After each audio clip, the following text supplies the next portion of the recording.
Welcome to the Inner Athlete podcast, where we discuss all things youth athlete development and youth mentoring.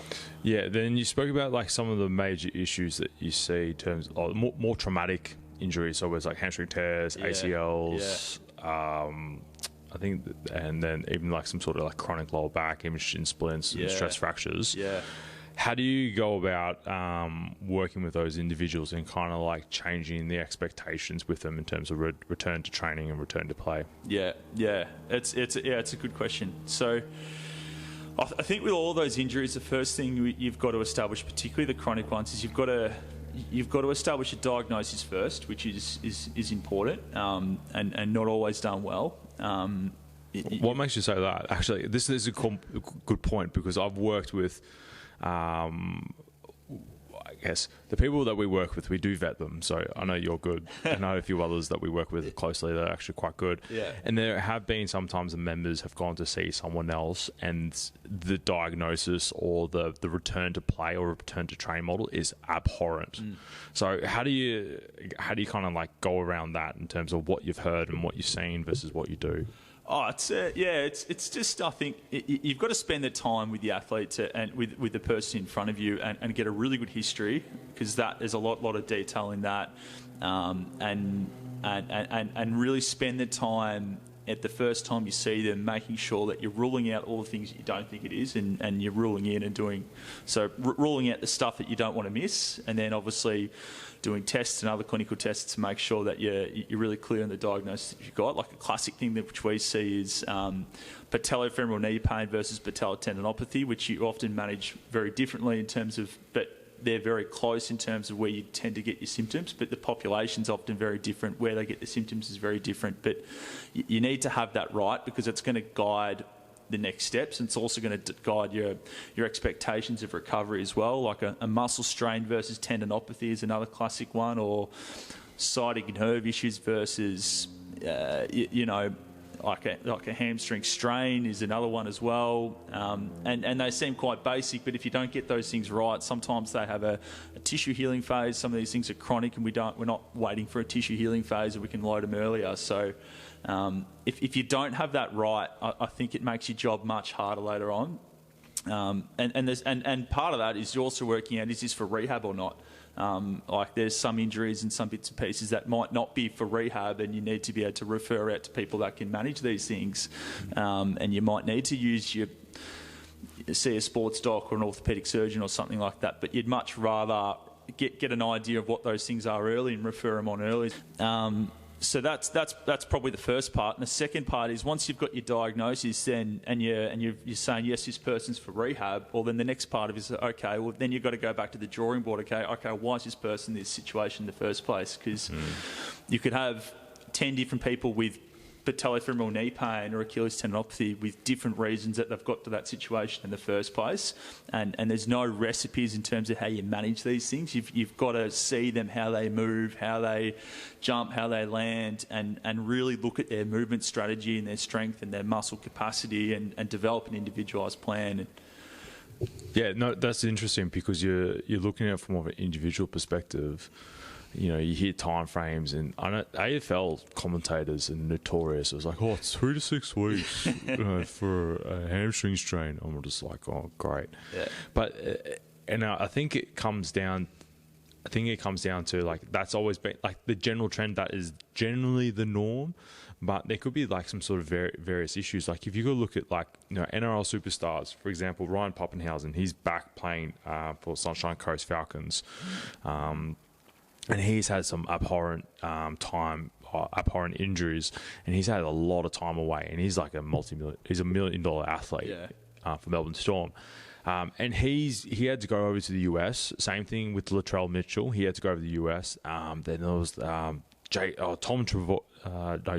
Trbojevic, who plays for Manly, is the fullback, and he's had an abhorrent injury run as well. He's been out. He hasn't been the same since he was, back in his early days as more as a rookie than anything else. Him and his brother.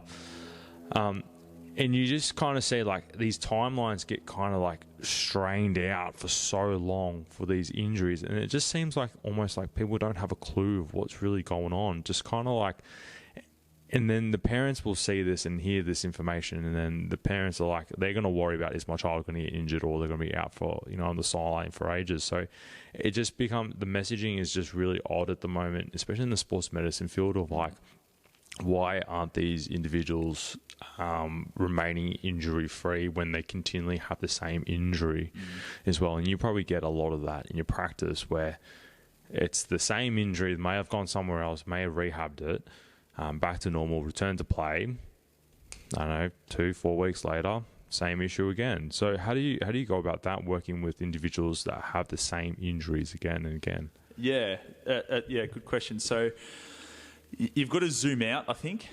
Like if you've got an issue with a knee, you've got to look at other areas around that body part. Like you can't miss the ankle, you can't miss the hip. There's other bits and pieces that I think contribute. That I think sometimes if you're too laser focused on rehabbing and loading just the tissue which is injured, and not thinking about the rest of the kinetic chain, and not thinking about how their body moves in other loaded positions, then sometimes you can be missing on some fundamental issues that can cause, like, you might look at hamstring strains in running, for example. You could load a hamstring and build strength up, and then if you've got someone who runs with significant overstriding and has really poor orientation of how they load their pelvis, and they're running in a significant anterior pelvic tilt, like they're still getting themselves into compromising positions, which could be just loading up the hamstring, and sometimes you might need to tweak those things because you just get there is recurrences. So I think the big part is zooming out and actually looking at other joints and regions outside of the injured site to make sure that those things are covered off with, which I think is important.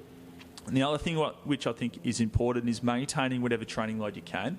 I think if your training load dips too much and you're going, and you have any sort of injury and you're doing nothing, and then you're ramping up your training load back up again, and then it drops back down again, that massive fluctuation, there's some research to show, can contribute to risk to injury. And there's always something that you can do. And I think like hamstring injuries, for example, like you can often start low speed running really quite early, and so like there's no reason with a hamstring strain, like regularly 3 to 5 days after a hammy, try to get their volume right up as much as we can. So they're doing everything they can, they're doing whatever skills they can, and so the last thing they need to tick off is this high speed running load. So like so that way you're still getting calf loading, you're still getting groin loading, they're still getting kick loading for their quad if we're talking about footy, and hopefully as a result of that, it means that when they return to play, it's not like they're returning to everything at the same time, they're just ticking off the last bit. And so I think that's a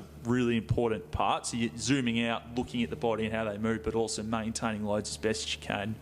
I think that's really important. Yeah, I think that's probably the missed point of a lot of rehab and return to play, where because we've had members here, they've gone to see other practitioners, same boat, they're being told to completely rest for whatever reason. So say, for example, it's a lower back injury. I'm like, okay, cool, we can take the lower back out of the equation, because they're still going to, if it's a school kid, they're still going to carry a 20-kilo backpack. They're still going to walk around. They're still going to find a way to run around or something like that. So we might as well load up other areas so they're not, we can kind of keep them off doing movement patterns that may inflame the area, and then be able to focus on other areas that would actually be able to help, I guess, more so from a mental perspective, to be like, all right, I can actually do something, I can actually move forward, rather than just be like, oh, my lower back's always going to be like this and I just can't do it. I can't do anything because my lower back's done, essentially.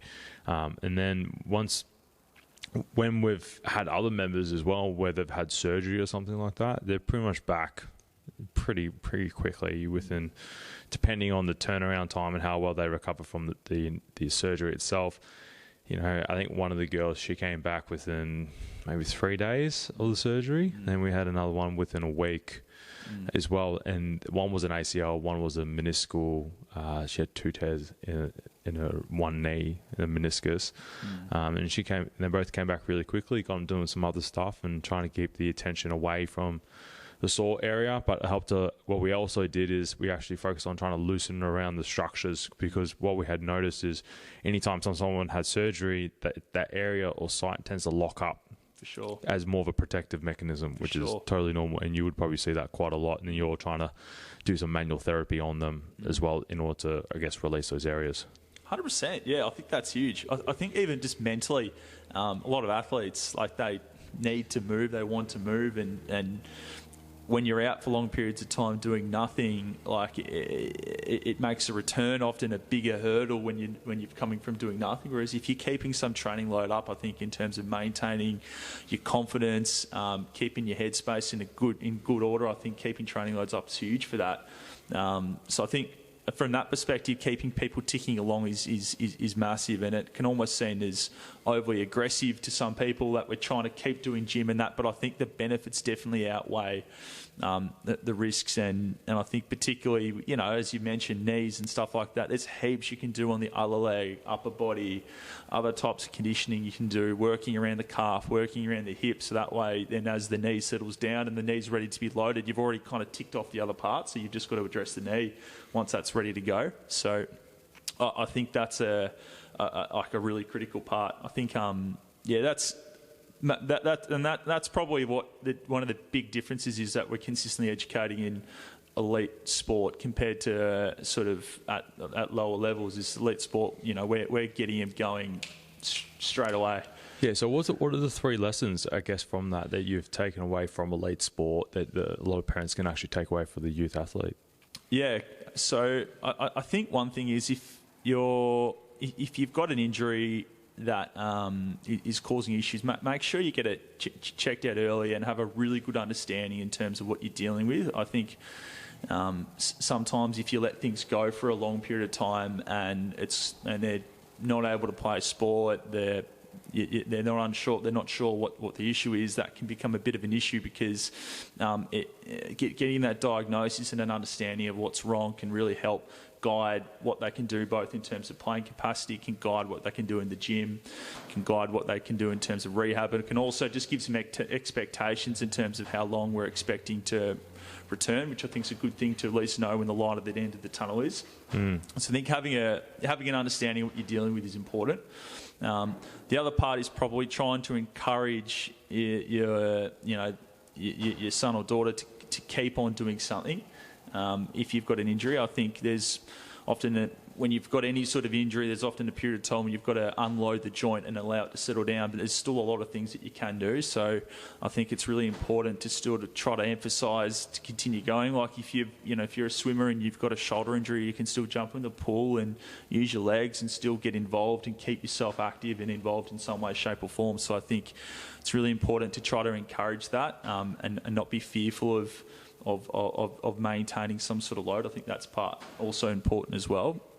And I think the third thing that I think is important is when you return from injury, sometimes we sort of think, okay, like rehab's done and we just go back to regular programming, but I think making sure that you're still doing the things that you were doing or maintaining the things that you were doing that got you right in the first place, or still touching base on those things. We know in terms of injury risk, one of the biggest risk factors for injury is having a previous injury, and that tends to be the highest more recently once you've had the injury at shorter time frames. So keeping those things in even once you've returned to play, I think is something that's really important.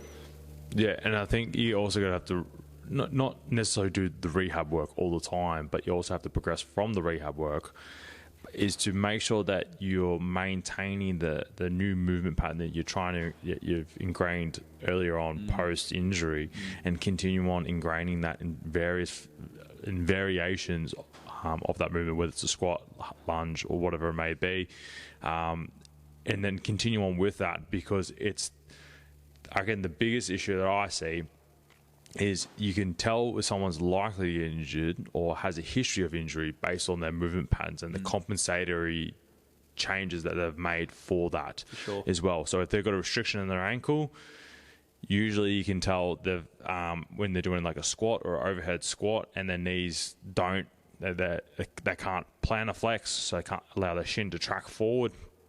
Usually you can ask them, have you had an ankle injury? It's like, yes. Okay, now they've got compensatory issues, which basically means more likely they're going to use their lower back rather than their quads and their glutes. So it's really trying to retrain that motor pattern, then continually training that motor pattern so it becomes the normal motor pattern. And obviously that's going to take quite a long time, but you have to continue to load it up, especially under certain levels of fatigue, and hopefully, and then as a result, it shouldn't actually pop up or anything like that as well. 100%. I think like hamstring injuries, soft tissue injuries, is super common, and there's some research that shows that. So we know when you've had a soft tissue injury, individual muscle fibers are called fascicles, and you can get some shortening of muscle fascicles when you've had a soft tissue injury. And we know that eccentric training, particularly at longer muscle lengths, is a useful way to help rebuild and re-lengthen fat muscle fibers, which is an important part of rehab. But we also know that if you stop doing eccentric strengthening work within 3 weeks, you can get a regression of that. And so like keeping things up, like as you've said, just progressing the same principles that you're trying to do to address the area, but still maintaining some of those principles once you've had the injury, I think's really important. And I think, as you mentioned, spot on, like if you've got an ankle injury, making sure that you're sort of covering off on the hip and the knee and how they're moving, and then how that relates to the things that you're doing, I think is critical. Yeah, and usually I can see that that's the missing link in their performance as well. When you can identify when they've had some sort of structural change, usually you can identify that might be the missing link in terms of them to be able to make a step forward. So like for swimmers, we did a screening with the Melbourne Swimming a couple of weeks ago. We did overhead squat, just a very basic screen, and I identified a few swimmers that have had ankle injuries and referred that back to a pre-exercise screening form they all completed, and actually it all linked up. Yeah. And as a result, their vertical jump, so that we do squat jump and counter movement jumps. Yeah. So the vertical jumps are probably not as good as where they should be. Yeah. So if they can't load up the Achilles, means we can't get like the little springy effect, especially in the counter movement jump. And then if they can't allow their knees to track forward, we really can't get the glutes and the quads to really load up into that position and really get that stress shortening cycle, especially through the patellar tendon in that bottom phase of their vertical jumps. So to me, it's like, I don't know, I see this as just like, it's just, to me, it seems really simple. It's like riding a bike, but a lot of people really don't understand these minor changes can have such a downstream effect in terms of the functionality, the compensatory changes we may see in their performances. And then as if we start to load that up, or they get put in a position where that compensatory change doesn't actually work, that's when we get failure of the system, and that's where the injuries actually start to pop up. 100%. Like I think, like if you're swimming or running, there's any time you're using that leg, you're getting X amount of load that the leg has to attenuate. Like there's a certain amount of load, and your body's got to find ways to be able to attenuate that load. And if your calf or your foot or your ankle's not going to do that for you, well, your body's got to sort of make that up somewhere else. And after a period of time, tissue tolerance can get exceeded, and then that's how you get a sore back, you get a sore hamstring.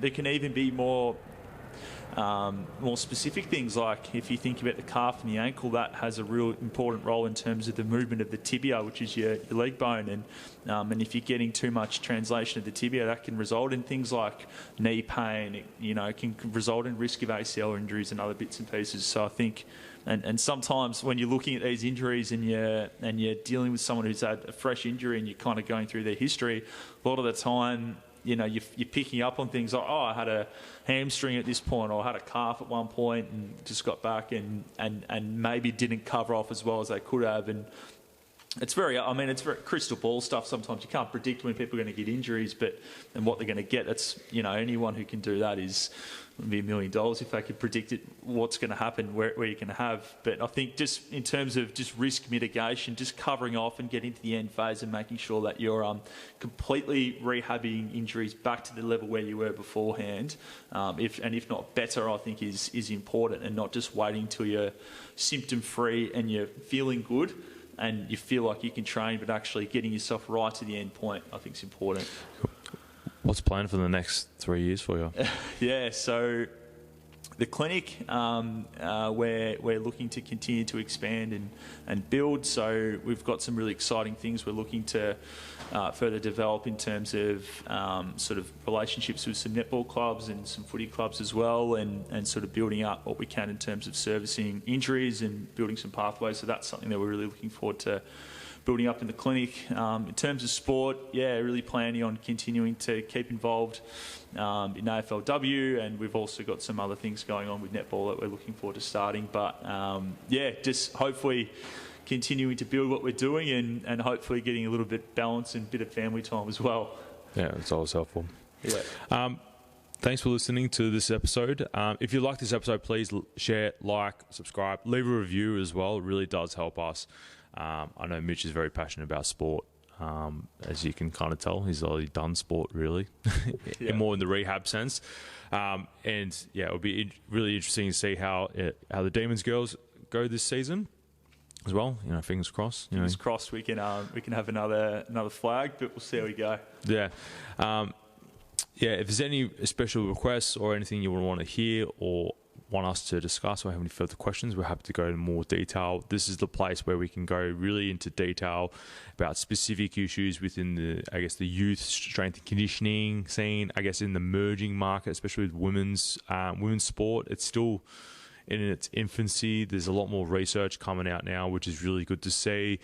I still think we've got a long way to go, though. I think academically, yes, it's good to know this stuff, but in terms of application, we're so far behind. I reckon there's probably another 5 to 10 years in terms of the application because the numbers keep climbing up. Still do. Yeah, I know. So we're researching it. We know what's happening, but we're not. The implementation is just not there yet. Yeah, not yet. No. Done. Until the next one. Thanks. Thanks, guys. You have just listened to the Inner Athlete podcast. Be sure to subscribe to stay up to date with the release of weekly episodes. Be sure to follow us on Facebook and Instagram to get great tips on all things youth athlete development and youth mentoring.